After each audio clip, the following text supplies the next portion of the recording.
Sinabi ng isa pang tao. Dahil ako ay ikaw. At ikaw ay akin. Upang ilagay ito ng eksakto. Ako ang iyong nakaraang anyo. Ako ay bahagi mo. Ano ang dating anyo? Nakaramdam ng hinala si Lacey. Napabuntong hininga ang isa. Mukhang wala ka na talagang alaala sa nakaraan. Ikaw ay orihinal na isang Eternal Class Warrior. Ang isang Eternal Class Warrior ay nagtataglay ng tatlong katawan ang dating anyo. Ang kasalukuyang anyo. At ang hinaharap na anyo. Ako ang iyong dating anyo. At ikaw ang kasalukuyang anyo. Tungkol sa form sa hinaharap. Hindi ako sigurado tungkol dito. Maaaring nawala ito. O marahil ay nawasak. Noong labanan ng mga mortal at Diyos. Ikaw ay tinarget ng mga Diyos. Sa kritikal na sandali na iyon. Gumamit ka ng restrictive spell para i-seal ako. Ang iyong nakaraan. Dito. Na nangangako na balang araw ay hahanapin mo ako. Ang tagal kong naghihintay dito. Tu ay isang Eternal Class Warrior. Tinakpen ni Lacey ang bibig niya.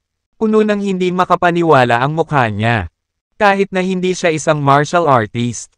Na naimpluwensyahan ni Dexter at Quinlan. Nagkaroon siya ng magaspang na pag-unawa sa antas ng lakas ng isang mandirigma sa Eternal Class. Tila ang pinakamalakas na mandirigma. Pangalawa sa Demi-Emperor Class. Tila ang rurok ng mga martial artist. Sa kasalukuyan.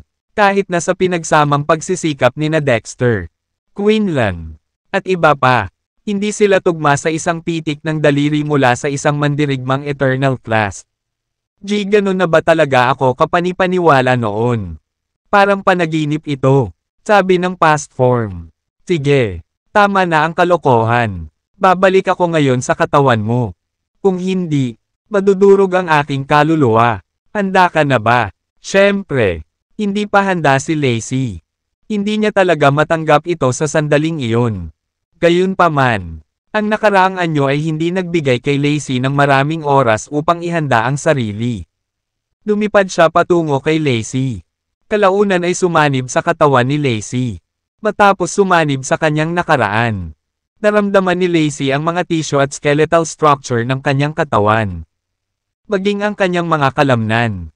Na bahagyang sumasailalim sa mga pagbabago. Ang pagbabago ay hindi naramdamang masakit. Sa kabaligtaran. Medyo kaaya-aya ang pakiramdam. Sumasailalim din sa pagbabago ang kanyang isip.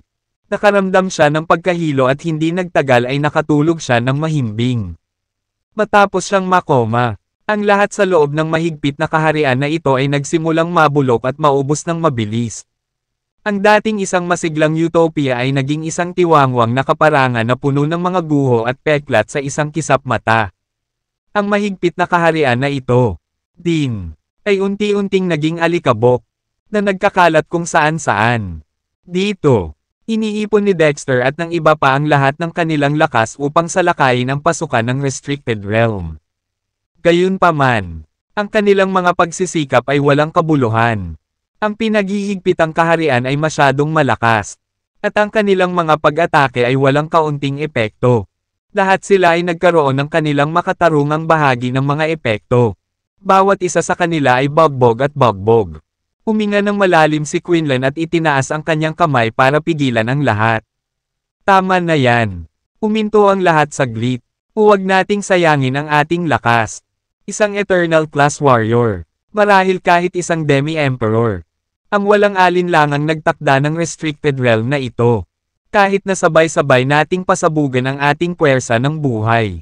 Hindi natin masusuka ang pinaghihigpitang kaharian. Kung patuloy tayong ganito, nagsasayang lang tayo ng lakas ng walang dahilan. Huminga ng malalim si Dexter. Hindi ko matatanggap ito. Paano kung hindi nalalabas si Lacey? Bago pa niya matapos ang pagsasalita, nakaramdam sila ng kaguluhan sa kawalan sa itaas nila. Kaagad pagkatapos, isang parallel universe ang lumitaw sa harap ng kanilang mga mata. Sa loob ng parallel na universo na ito, ang lahat ay mabilis na lumalala, nagiging alikabok, at naglalaho sa manipis na hangin. Mabilis na nawawala. Halatang nabalisa si Dexter. Ito siguro ang Restricted Realm kung nasaan si Lacey. Nawawala ang espasyo. Baka nasa panganib si Lacey. Kailangan kong pumasok at iligtas siya. Pagkasabi noon, lumundag si Dexter. Handang pumasok sa pinaghihigpitang kaharian. Gayunpaman, medyo malayo pa siya sa pinaghihigpitang kaharian nang pilit siyang itinaboy pabalik. Darn it, labis ang pagkadismaya ni Dexter. Ang pinaghihigpitang kaharian ay malinaw na naagnas at naglaho. Gayunpaman napakalakas pa rin ng salungat na puwersa. Sino ang gumawa ng restricted realm na ito? Habang naghahanda siyang sumubok muli, lumitaw ang isang figure mula sa pinaghihigpitang kaharian. Ito ay walang iba kundi si Lacey. Mabilis na sumugod si Dexter. Tinandang si Lacey sa kanyang mga braso. Lacey, okay ka lang? Hindi sumagot si Lacey. Nakalubog pa rin siya sa kanyang magandang panaginip. Gayunpaman, natural na inakala ni Dexter na siya ay nakoma at mabilis na nagsimulang tumawag ng mas mapilit. Hindi pa rin sumasagot si Lacey. Nagpanik si Dexter. Ano ba ang ginawa nitong mapahamak na restricted realm kay Lacey? Tahan na, Lacey. Siguradong ililigtas kita. Habang nagsasalita siya, nabuhay ang enerhiya ni Dexter sa Ammo Needles. Handang magsagawa ng acupuncture kay Lacey. Agad namang pinigilan ni Quinlan si Dexter. Teka, huwag kang mag-acupuncture. Si Lacey ay puno ng sigla. At ang kanyang enerhiya ay tumataas. Bukod dito, ang kanyang pag-uugali ay nag-improve ng husto. Hindi naman siya mukhang nasaktan. Kung nagmamadali kang magsagawa ng acupuncture, natatakot ako na baka mag-backfire ito. Ano? Maingat na sinuri ni Dexter si Lacey. Dinama ang kanyang pulso at sinusuri ang kanyang paghinga. Sa katunayan, hindi siya mukhang nasaktan. Sa kabaligtaran, ang kanyang konstitusyon ay naging mas malakas kaysa dati. Masyado lang siyang nagpanik kanina. Nagkakamali sa pagmamadali. Bakit hindi magising si Lacey kung halatang hindi naman siya nasaktan? Nang siya ay nalilito, dahan-dahang iminulat ni Lacey ang kanyang mga mata. Dexter, ikaw ba yan? Ang boses ay malakas, matunog, malalim, at matatag, nang walang anumang mga issue. Sa wakas, nakapagpahinga na rin si Dexter. Lacey, sa wakas gising ka na. I'm glad okay ka na. Sabi ni Lacey. Dexter, nagkaroon lang ako ng kakaibang panaginip. Napangiti si Dexter. Lacey, hindi sinasadyang nakapasok ka sa isang restricted realm. Napagkamalan mo sigurong panaginip. Napaisip si Lacey. Pero parang totoo ang panaginip na iyon. Hanggang ngayon, hindi pa rin ako sigurado kung panaginip lang ba o totoong nangyari. Lumapit din si Quinlan at nagtanong.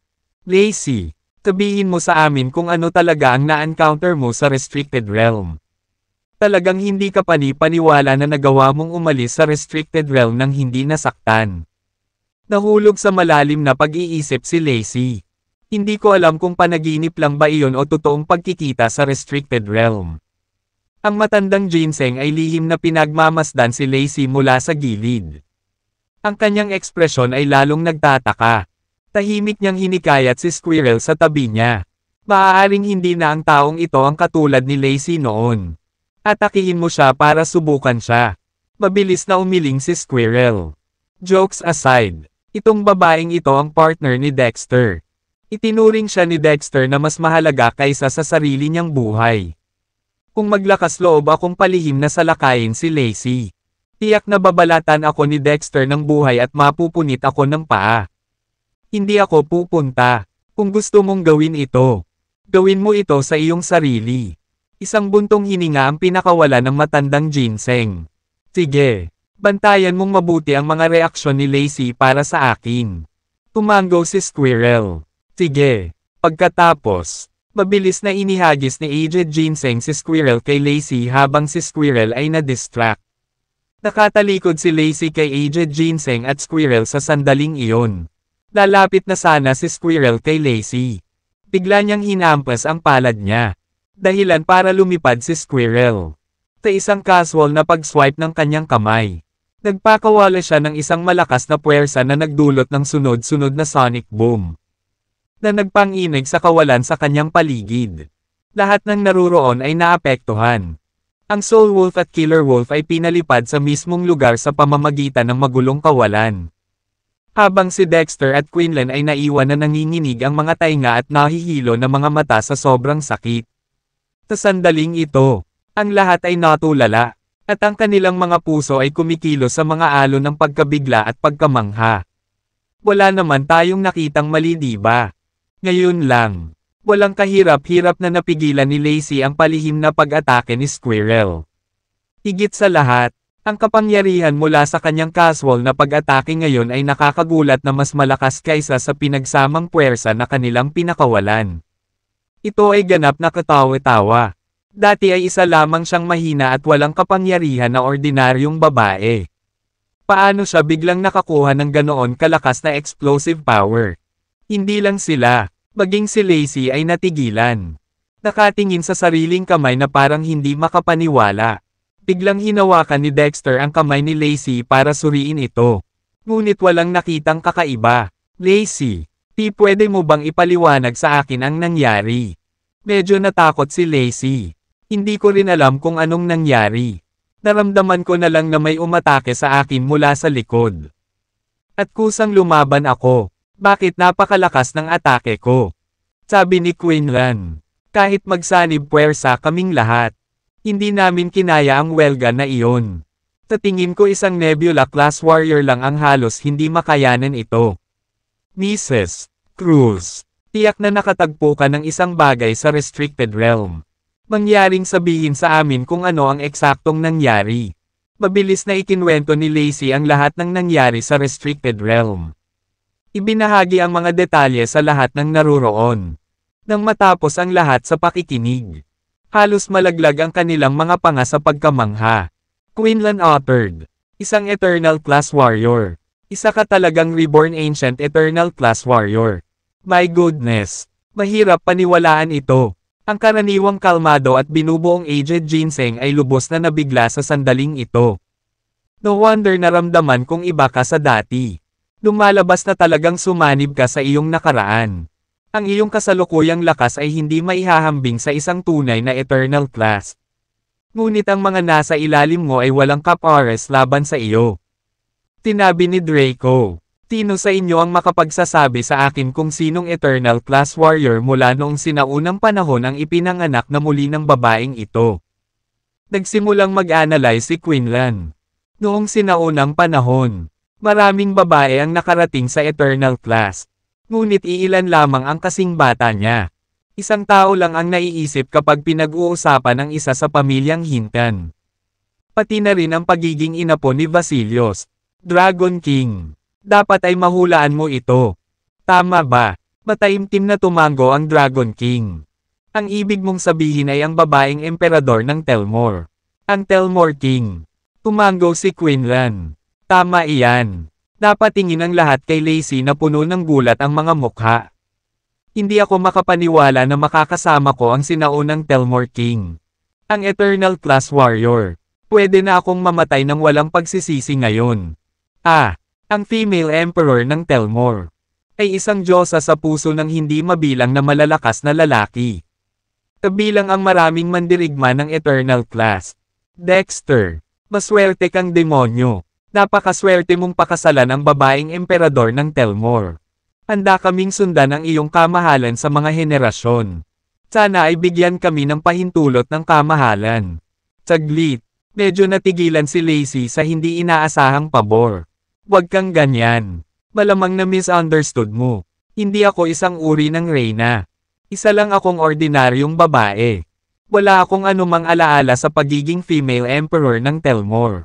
Sabi ni Quinlan. Ang lahat ng ito ay hindi mahalaga. Hanggat maibabalik mo ang iyong lakas. Iyon lang ang mahalaga. Si Dexter ay nakaramdam ng kawalan ng magawa at hindi makapagsalita. Noon pa man ay plano niyang protektahan ang kanyang asawa sa buong buhay nila. Ngayon, siya pala ay isang eternal class warrior. Kung mayroon man, mas malamang na siya ang nagpoprotekta sa kanya. Ito ay isang sipa sa kanyang pagmamataas bilang isang tao. Nagsalita si Draco. Kamahalan. Sumanib ka na sa iyong nakaraan. Iniisip ko kung gaano kalaki ang iyong lakas na naibalik. Umiling si Lacey. Hindi ko rin alam. Tinanong ni Draco. Kung ganoon nga, susubukan ko ba ang iyong kapangyarihan? Sumang-ayon ang lahat. Tinimulan siyang asarin ni Quinlan at ng iba pa. Medyo nag-aalala si Dexter sa kanila. Aniya, wag na. Hayaan akong kumuha ng isang shot sa ito. Lacey, ready ka na ba? Natarante si Lacey. Kailangan ko bang gumawa ng anumang paghahanda bago ang isang labanan? Siya ay clueless tungkol sa martial arts at walang ideya kung paano ihanda ang sarili. Quinlan urged. Enough with the nonsense. Talagang hindi na kailangan ng anumang paghahanda kapag kaharap ang isang eternal class warrior. Magsimula na tayo. Walang pag-aalinlangan. Inatake ni Dexter si Lacey. Tinutukan ng suntok ang ulo niya. Pumayaw si Lacey na parang walang reaksyon. Magpatuloy ka. Huwag tumigil. Tigaw ni Quinlan. Marahil ay masyadong makapangyarihan si Lacey.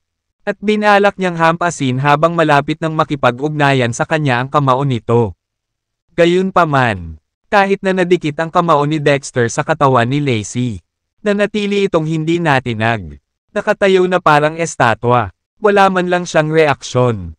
Sa huling sandali, pinawi ni Dexter ang kanyang kamay. Tanong ni Dexter, Lacey, bakit hindi ka lumaban ngayon lang? Paliwanag ni Lacey. Tinasabi sa akin ng subconscious ko na hindi mo talaga ako sasaktan. Kaya naman wala akong kahit katiting na intensyon na lumaban. Bahagyang nadismaya ang lahat. Si Lacey ay katulad ng squirrel, na may hindi magagapi na depensa. Hindi sila masasaktan ng sino mang nasa ibaba ng eternal class. Gayunpaman, maaari lamang nilang ipagtanggol ang kanilang mga sarili. Hindi makasali sa labanan. Taglay nila ang lakas ngunit hindi nila ito magamit. Gayunpaman, ito ay sapat na mabuti para kay Dexter. Kahit papaano, hindi na malalagay sa panganib si Lacey. At hindi na niya kailangang ilihis ang kanyang diwa para protektahan siya.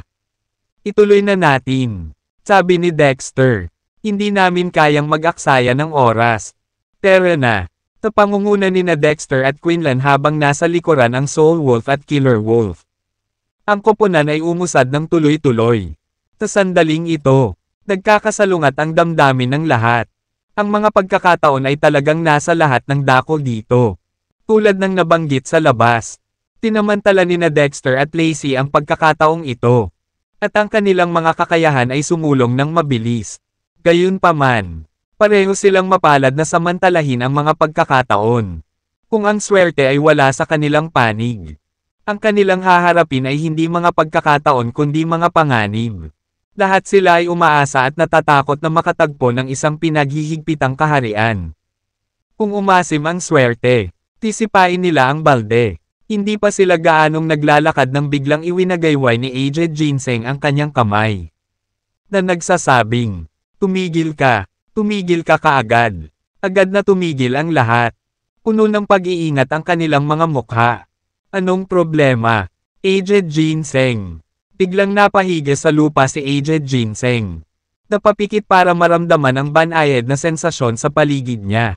Iminulat niya ang kanyang mga mata makalipas ang ilang sandali. At isang kakaibang kulay na ngayon ang bumungad sa dati niyang madilim na tingin. Nararamdaman ko ang aura ng hari ng Eurasia. Ang hari ng Eurasia ay malamang na nag-iwan ng restrictive spell dito. Ang restrictive spell ng hari ng Eurasia. Napuno ng excitement ang lahat. Ang hari ng Eurasia ay isa sa mga mandirigma sa Eternal Class. Ang restrictive spell na naiwan niya ay walang alinlangan na magiging makapangyarihan. Kung ang isa sa kanila ay maaaring magmana ng pamana ng hari ng Eurasia, tiyak na makakatanggap sila ng malaking tulong. Siyempre, kasama ng malalaking pagkakataon ang mga malalaking panganib. Kung hindi sila kinilala ng hari ng Eurasia's restrictive spell, parang patay na sila, walang handang ipagsapalaran ang kanilang buhay para sa wala. Sabi ni Quinlan, Aged Ginseng, nangunguna ka, ikaw ay dating malapit na kasama ng hari ng Eurasia. Marahil ay makikilala ng restrictive spell ng hari ang iyong aura at hindi ka sasaktan. Kahit na hindi mo sinasadyang makalusot sa restrictive spell ng King of Eurasia. Hindi malalagay sa panganib ang iyong buhay. Tumango si Aged Ginseng. Lahat tama. Pagkatapos, kusa siyang nanguna. Habang pasulong sila, Mas nasasabik si Aged Ginseng. Lalong lumalakas ang aura ng hari ng Eurasia. Kamahalan. Pupunta ako sa iyo. Nang makarating sa isang partikular na malaking bato.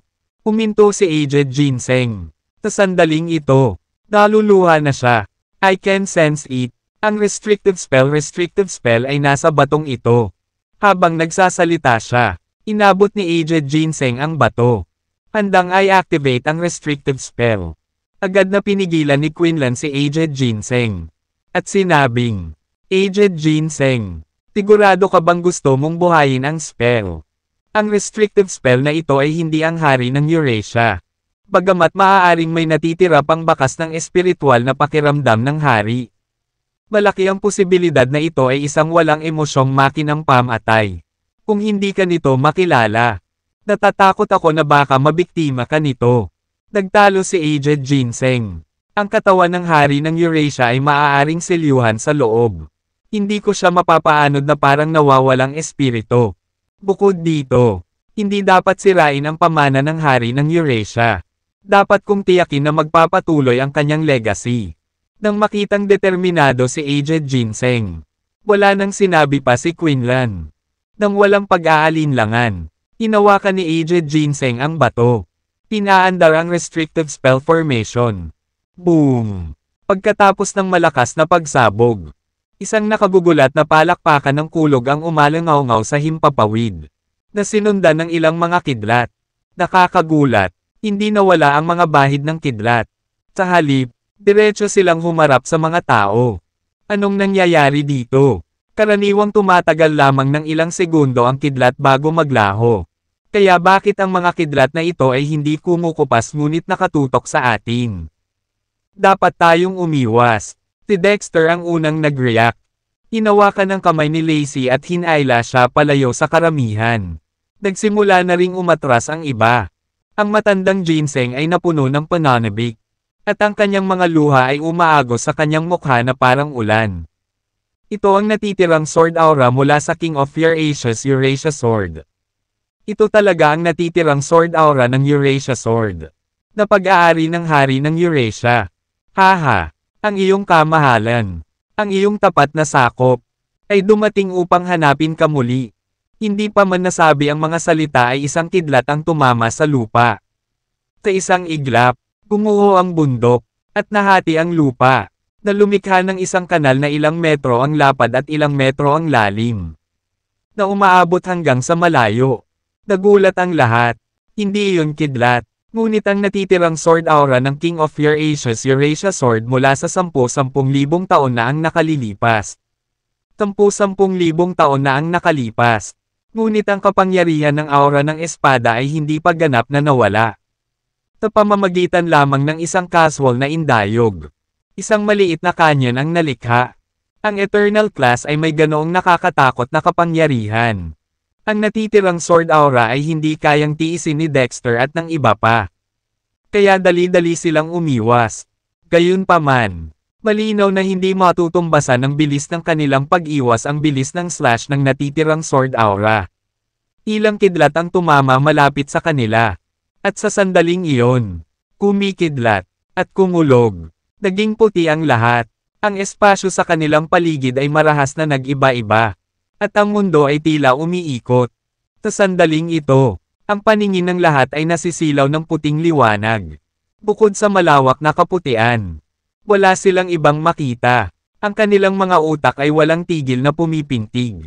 Napuno ng matinding sakit. Ganoon pa man ay hinawakan ng mahigpit ni Dexter ang kamay ni Lacey. Ayaw siyang pakawalan. Biglang binitawan ng malakas na puwersa ang kamay ni Lacey. Natigilan si Dexter. Binitawan niya ang kamay niya. O hindi, bumilis ang tibok ng puso ni Dexter. Lacey, nasaan ka? Lacey, where are you? Mabilis na inabot ni Dexter ang kanyang kamay. Hinanap kung saan-saan si Lacey. Gayunpaman, ang puting liwanag sa harap ng kanyang mga mata ay biglang naging mas matindi. Mga 10 hanggang 100 beses na mas malakas kaysa dati.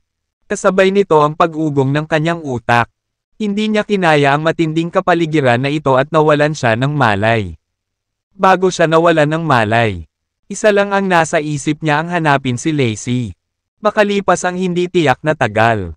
Dahan-dahang iminulat ni Dexter ang kanyang mga mata. Ang nakikita niya sa harapan niya ay isang tigang at tuyong lupa. Dahil sa kakulangan ng kahalumigmigan, ang lupa ay natatakpan ng isang layer ng basag na lupa. Bahagyang pumipintig ang kanyang utak. Ang sakit na nagpapasipsip sa kanya ng matalim na hininga. Lacey, Lacey.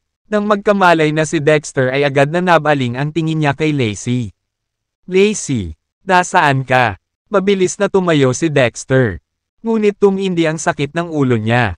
Kaya nahihirapan siyang tumayo kahit steady lang. Ngunit pilit pa rin niyang idinilat ang kanyang mga mata at tumingin sa paligid. Hinahanap ang figure ni Lacey. Ang araw ay sumisikat. Ang hangin ay tuyo. At ang temperatura ay nakakapaso. Kahit saan siya tumingin.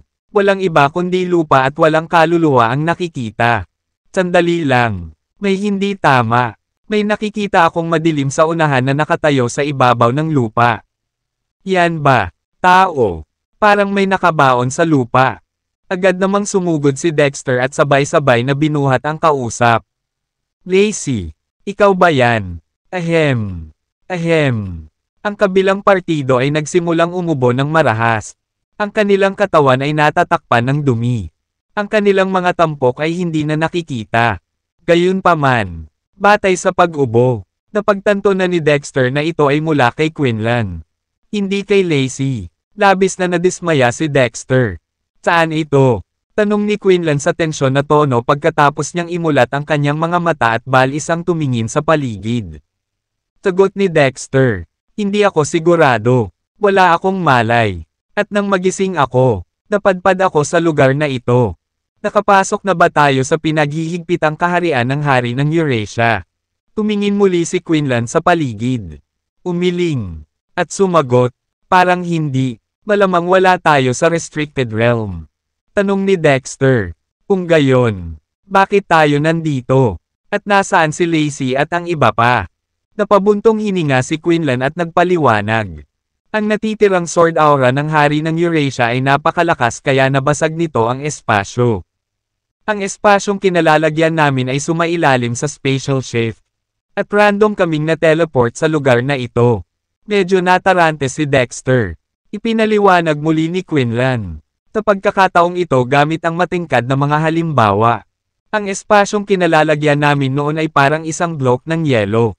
Ang natitirang sword aura ng hari ng Eurasia ay nabasag ang block ng yelo. Ang block ng yelo pagkatapos ay lumipat at muling pinagsama. Naiintindihan mo na ba ngayon? Tumango si Dexter. Ang gusto ko lang malaman ngayon ay kung nasaan si Lacey at ang iba pa. Inilibot ni Quinlan ang kanyang paligid at sinabing, hindi ko alam. Magsimula tayong maghanap. Baka mahahanap natin sila sa malapit.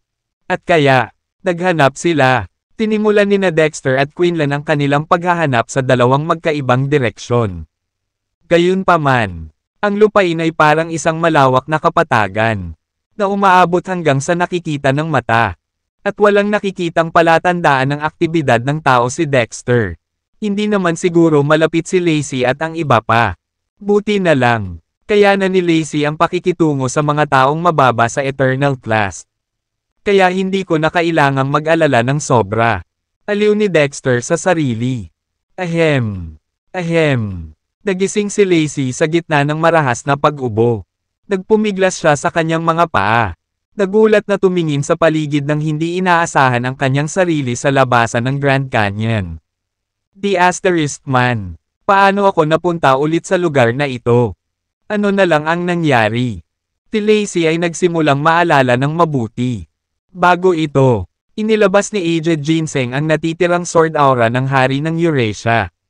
Ang natitirang aura ng espada ay nabasag ang espasyo. Na iniwan siya sa napipintong panganib. Takritikal na sandali, na-trigger ang kanyang survival instinct. Siya ay random na pinunit ang kawalan at natagpuan ang kanyang sarili na dinala sa lugar na ito. Kamusta na kaya si Dexter ngayon? Dahil hindi niya ako mahanap. Siguradong nag-aalala siya, di ba? Ang unang naging reaksyon ni Lacey ay nagmamadaling bumalik at makipag-regroup kay Dexter. Gayunpaman, Ang lugar na ito ay isang malawak na ilang. Para sa kanya, isang taong walang karanasan sa pag-survive sa ligaw. Ang paghahanap ng kanilang karaniwang lugar ay isang mataas na order. Bigla siyang nakaramdam ng panghihinayang sa kanyang malakas na survival instinct. Dapat talaga hindi na siya humiwalay kay Dexter. Nang siya ay naliligaw, hindi sigurado kung saan pupunta. Isang biglaang kaguluhan ang lumitaw mula sa loob ng Grand Canyon. Parang usapan ng tao at may mabigat na paghinga. May naglalakad sa Grand Canyon. Sino pa kaya ang pupunta sa isang lugar na tinalikuran ng Diyos? Agad na humigpit ang kaba ni Lacey. At mabilis siyang nagtago sa isang liblib na sulok. Hindi nagtagal. Isang grupo ng mga figure ang lumabas mula sa kailaliman ng Grand Canyon. Ang kanilang mga katawan ay puno ng dugo. Sa isang estado ng lubos na pagkagulo. Ito ay grupo ni Thies at Tiger King. Kalahati. Hindi ko inaasahan na ganoon kabila silang makakahabol. Bahagyang nagulat si Lacey. Habang iniisip niya kung paano sila nakaligtas at ngayon ay tumatawid sa Grand Canyon. Dati, pinagtas ng grupo ni Lacey ang Engranding Canyon. Ngunit dumating ito sa kabayaran ng buhay ng taong tubig. Nag-transform na siya sa life force ng Dragon Vein ni Dexter. At sa pamamagitan lamang ng pagkonsumo ng Blade Energy ay halos hindi na sila nakatawid. May lakas ba ang mga taong ito na mapaglabanan ang enerhiya ng Talem?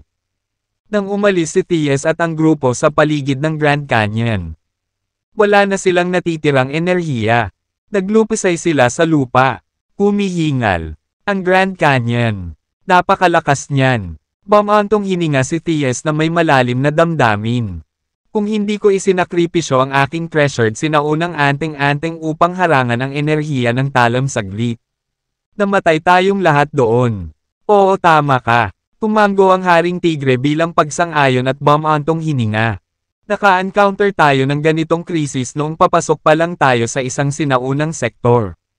Kung palalimin pa natin, baka mas marami pa tayong panganib. Hindi magiging madali ang daan.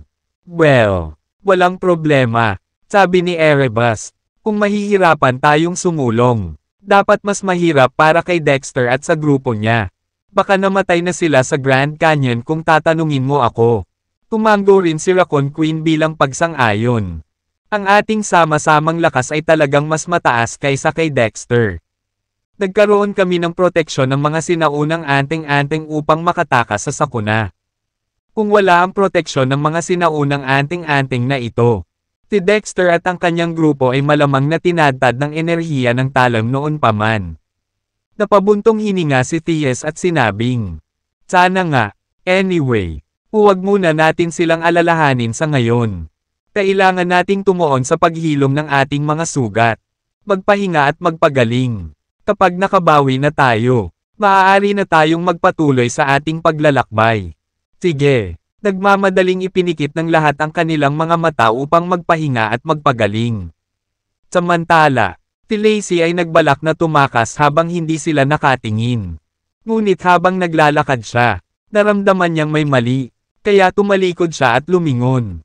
Pagkatingin niya sa likuran niya ay nagulat siya. Hindi niya inaasahan na nakatingin sa kanya si Thies na may mapaglarong ngiti sa labi. The Asterisk Man Eat. Paano nila nalaman? Ngumisi si Thies. Napalitan ng nakakatakot na ngiti ang mukha niya. Naramdaman ko ang presensya ng isang tao sa malapit. Hindi ko akalain na ikaw iyon. Ha? Nang ipikit na ng lahat ang kanilang mga mata at magpahinga. Dali-dali nilang binuksan muli ang mga ito nang marinig ang boses ni Thies. Nang matuklasan si Lacey, nagulat ang lahat. Di ba isa ito sa mga tao ni Dexter? Hindi ko inaasahan na may buhay pa pala sa grupo nila. The Asterisk Man Eat. Paanong nakalusot ang grupong iyon sa Grand Canyon? Hindi ka pani-paniwala. Buhay siya. Ngunit hindi nangangahulugang nakaligtas ang tropa ni Dexter sa paglalakbay sa Grand Canyon. Oh, bakit mo nasabi? Kapag kakaalam ko, ordinaryong tao lang ang babaeng ito at halos hindi martial artist. Marahil ang Talem sa Grand Canyon ay target lamang ng mga martial artist. Ngunit hindi ordinaryong tao. At saka, kung totoong buhay si Dexter, paanong wala siya sa tabi niya? Kung tutuusin, Itataya pa niya ang kanyang buhay para sa kanya. Mukhang malaki ang posibilidad na namatay si Dexter at ang grupo niya. Tumingin si Tiger King kay Lacey na may matako na ekspresyon at sinabi. Napakarupok ng babaeng ito. Dapat masarap ang lasa niya. T.S., lalamunan ko na siya. Lahat naman kayo hindi iniisip yun diba? Gayunpaman, tinabi ni T.S. Tiger King. Hindi namin makumpirma kung si Dexter at ang kanyang mga tauhan ay buhay pa. Magagamit pa rin ang babaeng ito. Huwag natin siyang patayin sa ngayon. Ngunit tinitiyak ko sa iyo. Kapag umalis na tayo sa sinaunang sektor at wala na sa panganib, maaari mo siyang kunin at gawin ang gusto mo. Kumunat ang noo ni Tiger King at nagreklamo. Kahit nabuhay pa si Dexter at ang kanyang mga tauhan, ano pa ang silbi para mapanatili siyang buhay? Paliwanag ni T.S. Tino ang nakakaalam kung si Dexter at ang kanyang mga tauhan ay mayroon pa ring trump card o kung nakaligtas sila sa pagtawid sa Grand Canyon. Kung talagang may natitira silang trump card, baka nasa panganib tayo. Pagdating ng panahon, magagamit natin siya para banta sila. Ito ay magpapataas ng ating pagkakataong mabuhay. Sa mga lugar na tulad dito, may panganib sa lahat ng dako. Dapat tayong maging maingat, alerto, at huwag palampasin ang anumang maliliit na detalye na maaaring mapataas ang ating pagkakataong mabuhay. Bagamat medyo nag-aatubili si Tiger King, alam niyang tama ang sinabi ni T.S. at tumango siya bilang pagsang-ayon. Lahat tama. Gagawin ko ang sinabi mo. Napatingin si T.S. sa mga Red Fox na nasa tabi niya. Shena, Kalina, kunin mo ang babaeng iyon para sa akin. Buhayin mo siya. Tumango sina Shena at Kalina. Sige, nararamdaman nila na ang kabilang partido ay isang ordinaryong tao. Mahina, at walang kapangyarihan. Kahit sinong Red Fox ay madaling ibagsak siya. Gayunpaman, dahil si T.S. ang nag-utos sa dalawa, wala silang choice kundi ang magsama-sama. Nag-transform ang dalawa sa kanilang tunay na anyo at tumakbo patungo kay Lacey sa bilis ng kidlat. Natakot si Lacey at tumalikod para tumakas. Gayunpaman, ang dalawang pulang fox ay tumalon at sumugod kay Lacey. Sa kritikal na sandaling ito, na-trigger ang survival instinct ni Lacey. At likas niyang ibinaba ang kanyang kamay. Saktong dama po ang sampal sa ulo ng dalawang pulang fox. Sampal. Matapos ang isang mahinang katok, ang dalawang pulang fox ay pinalipad kaagad. Ilang beses na bumagsak sa lupa bago sila tuluyang huminto. Puno sila ng dugo, malubhang na sugatan, at nasa bingit pa nga ng kamatayan. Anong nangyayari? Napatulala ang lahat sa eksena, na hindi makapaniwalang nakatingin kay Lacey. Siya ay isang ordinaryong tao na babae na dapat ay mahina at walang kapangyarihan. Paano siya magkakaroon ng ganoong biglaang napakalaking kapangyarihan? Ang lakas ni Shena ay hindi masyadong malakas. Ngunit bilang pinuno ng angka ng Red Foxes, hindi rin siya masyadong mahina. Gayunpaman, lubos siyang natalo sa pag-atake ni Lacey. Maging si T.S. ay maaaring hindi makapaglansad ng gayong pag-atake. Biglang tumikim si Tiger King. Ito ay medyo kawili-wili. Parang mayroon siyang kakaibang mahiwagang kakayahan na nakatago sa kanya. Nang marinig ang mga salita ni Tiger King, biglang natauhan si T.S. Talaga, tinabi ko sa iyo, paanong ang isang babae ay magkakaroon ng ganoong biglaang pagbuga ng kapangyarihan? Malamang may ibinigay si Dexter sa kanya para protektahan ang sarili niya. Mukhang mayroon siyang ilang magagandang bagay sa kanyang mga kamay at maaaring tumawid pa siya sa Grand Canyon. Idinagdag ni Tiger King, mukhang kailangan nating hulihin ang babaeng iyon ng buhay. Pahayag ni T.S. Ako mismo ang gagawa. Ang kapangyarihan na kanyang pinakawalan ay maaaring talunin ang Red Foxes. Ngunit ito ay isang piraso ng cake para sa akin. Huminga ng malalim si T.S. at tuloy-tuloy na naglakad papunta kay Lacey. Huminga ng malalim si Lacey. Tinubukan niyang kumalma. Minsan sinabi ni Dexter na ang sino mang mababa sa Eternal Class ay hindi maglalagay ng banta sa akin. Hindi pa rin sapat ang kapangyarihan ni T.S. para saktan ako. Lumapit si T.S. kay Lacey. Huminto. At ngini siya ng masama. Silly girl. You can be useful. Kaya hindi ko kikitil ang buhay mo. Iminumungkahi kong sumuko ka ng mapayapa upang iligtas ang iyong sarili mula sa hindi kinakailangang mga kaguluhan. Natarante si Lacey, ngunit pinilit niyang manatiling kalmado. Ginaya ang tono ni Dexter. At sinabing, ito mismo ang dapat kong sabihin sa iyo. Sumuko ka at kitilin ang sarili mong buhay para sa pagkakamali mo para hindi ka na maghihirap pa. Isang tawa ang tumunog. Umagalpak ng tawa si T.S. Tunay na nakakatuwa at medyo parang bata na makita si Lacey, isang marupok na batang babae na nagbigkas ng mga salitang nangingibabaw. Nakakatuwa lang ang contrast. Bulong ni T.S. Well then, inaasahan kong makita kung ano ang iyong gagawin. Nang matapos siyang magsalita, itinaas niya ang kanyang mga kamay.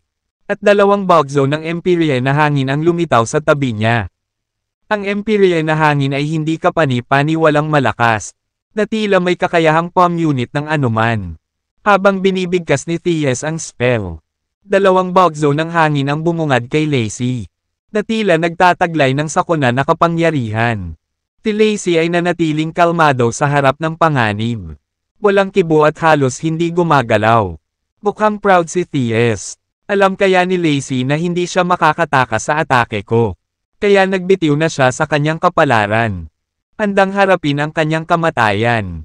Ang Empyrean Wind ay ilang sentimetro lamang ang layo kay Lacey. Ngunit nanatili siyang tahimik, lalo lang siyang naging panatag sa kanyang hula. Sa wakas, ang Empyrean na hangin ay napakalapit kay Lacey at malapit na siyang mapunit. Sa kritikal na sandaling ito, biglang ibinoka ni Lacey ang kanyang mga kamay. Hinawakan ng dalawang bagzo ng Empyrean na hangin. At pinisil ito ng malakas. Boom! Ang Empyrean na hangin ay walang kahirap-hirap na dinurog ni Lacey, na nagdulot ng marahas na bagzo ng hangin na tumalon sa kalangitan, na nagpatalsik ng isang malakas na buhawi. Samantala, isang mahinang puting liwanag ang sumilay mula sa katawan ni Lacey, na sumasangga sa kanya mula sa sumasabog na sabog ng Empyrean na hangin. Ang Empyrean Wind na ipinatawag ni T.S. ay pilit na nabasag. At ang kanyang pag-atake ay bumalik sa kanya. Nakaramdam siya ng panghihina at pasuray-suray na paatras ng ilang hakbang. Tumutulo ang dugo mula sa sulok ng kanyang bibig. Nanlaki ang mata ng lahat sa hindi makapaniwala. Diyos ko, nakayanan ng babaeng iyon ang atake ni T.S. Hindi, mas malaki ang tsansa ni Lacey na manalo sa labanan. Si Lacey ay nanatiling hindi nasaktan habang si T.S. ay nakatalikod. Tumutulo ang dugo sa gilid ng kanyang bibig. Paano siya biglang nagkaroon ng ganoong kalaking kapangyarihan? What the hell? Damn it! Ang pagkuha sa kanya ng buhay ay magiging mahirap. Baka kailanganin kong patayin siya. Nagtelepathically ang Tiger King at T.S. T.S., kaya mo ba siyang patayin o hindi? Natarante si T.S. Umiling. At sumagot, malaki ang aming minamaliit sa kanya. Talagang elite siya sa mga elite. Baka mas mababa ang kapangyarihan ko sa kanya. Lord Tiger King, hinihiling ko na magsanib puwersa tayo para pabagsakin siya. Tila nag-aalangan si Tiger King. Hindi ba nararapat para sa maraming mandirigma na makipagtulungan sa isang batang babae? Medyo nakakahiya kung may lumabas na balita. Hindi nakaimik si T.S. Lord Tiger King, concern ka pa rin dyan sa oras na ganito. Ito ngayon ay isang bagay ng buhay at kamatayan para sa atin.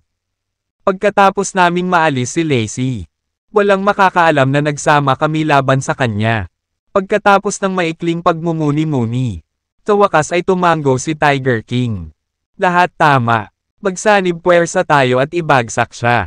Agad na nakipag-ugnayan si T.S. kay Raccoon Queen at Erebus, na hinihiling sa kanila na magsanib puwersa para patayin si Lacey.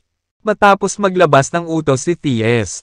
siya, si Tiger King, at ang dalawang primordial beast ay lumipat sa bawat sulok at pinalibutan si Lacey mula sa lahat ng panig. Lacey, I really shouldn't judge a book by its cover. Inaamin kong minaliit kita noon. Nagbabanta ka sa amin. Kaya dapat kang mamatay ngayon. Walang pakialam na sagot ni Lacey. Ganun ba? Well, tingnan natin kung ano ang kaya mo.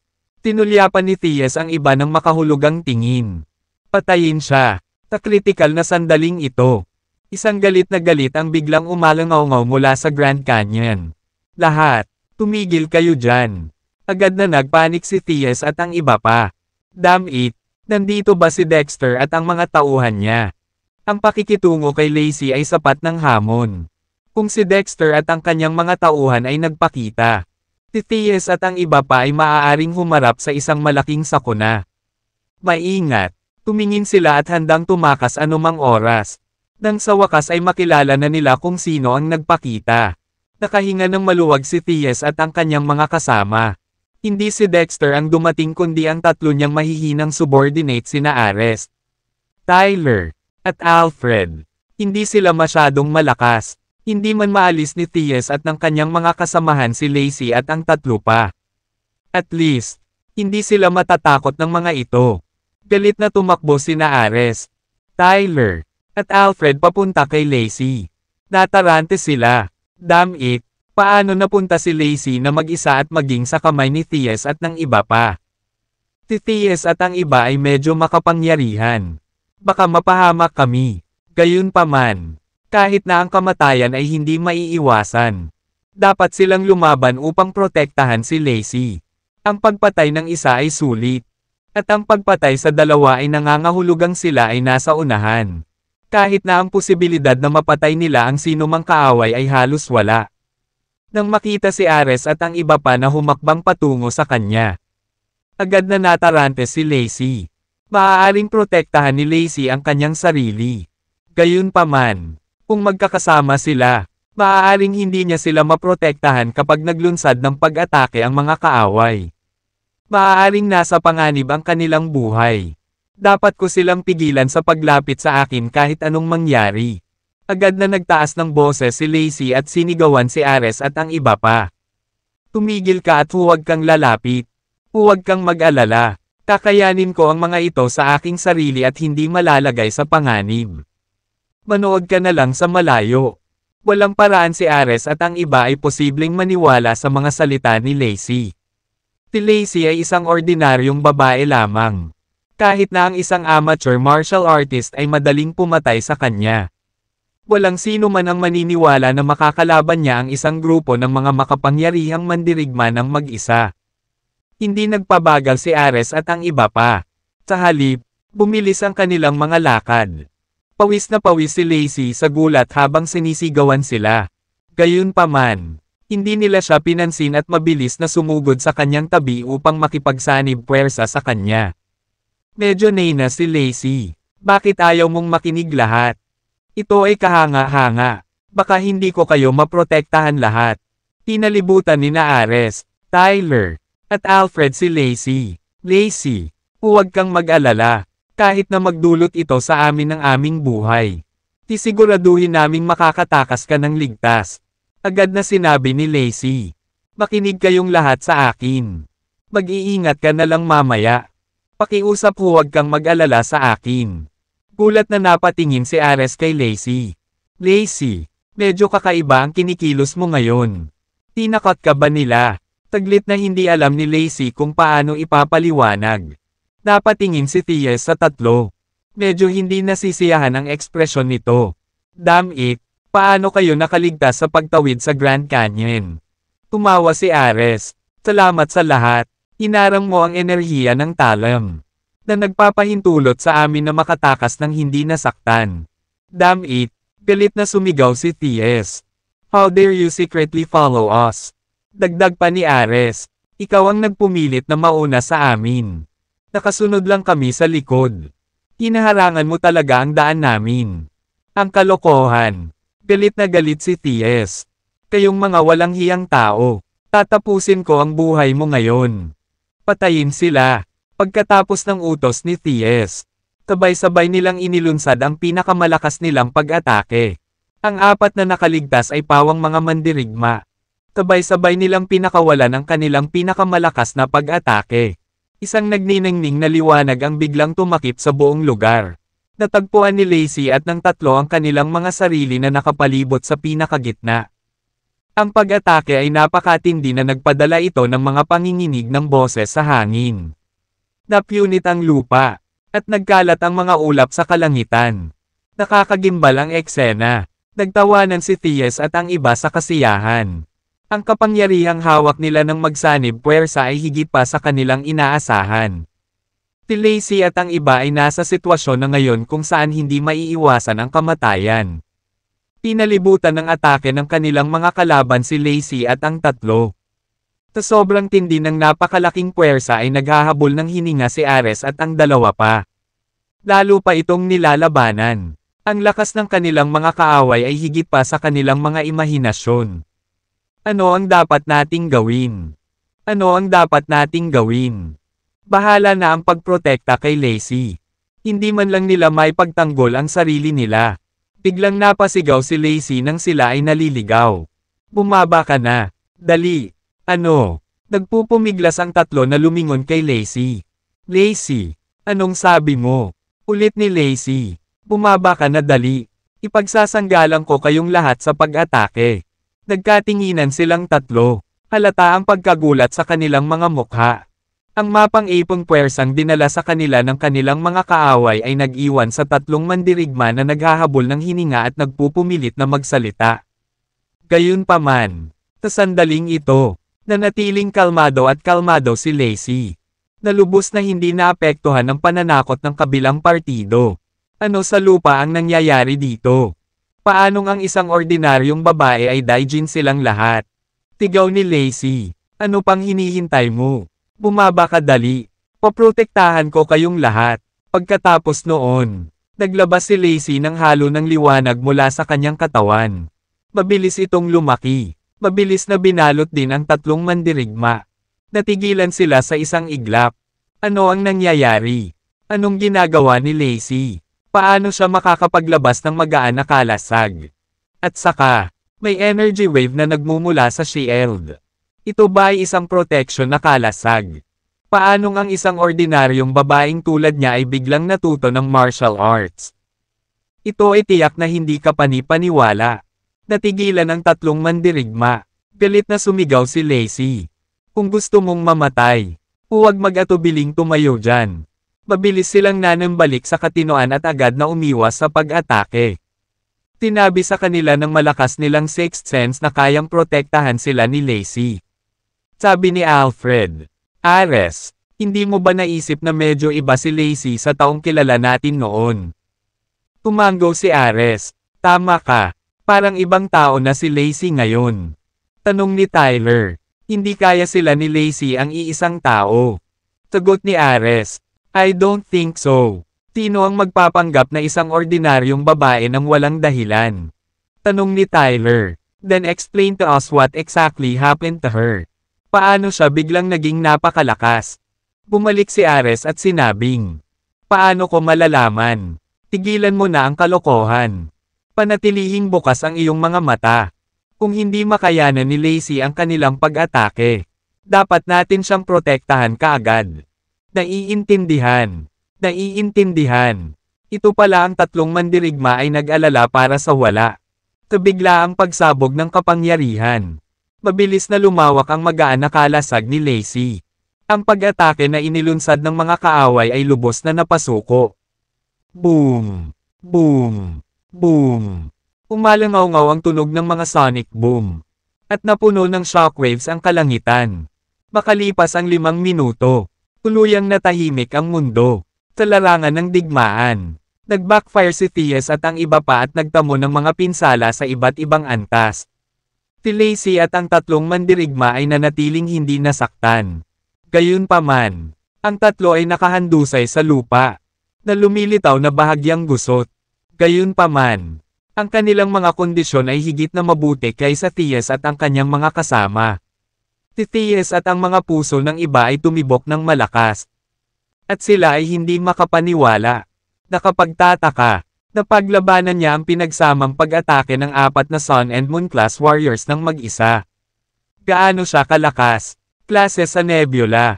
Tiyak na itinatago niya ito ng mabuti sa lahat ng oras na ito. Natarante rin si Ares at ang iba pa. Lacey, paano ka biglang naging napakalakas? Kanina, ang kanyang dating anyo ay nagmamay-ari sa kanyang katawan. Ngayong nawala na ang panganib. Ang kanyang dating anyo ay nahimbing. At bumalik siya sa pagiging banayad at pino. Wala naman masyado. Nakatagpo lang ako ng isang pagkakataon dito at naging mas malakas. Medyo lang. Ito ay hindi lamang maliit. Ito ay isang malaking tulong. Tuwang-tuwa ang tatlong mandirigma. Narinig ko na ang sinaunang sektor ay puno ng mga pagkakataon. Anong uri ng mga pagkakataon ang maaari nating makaharap sa oras na ito?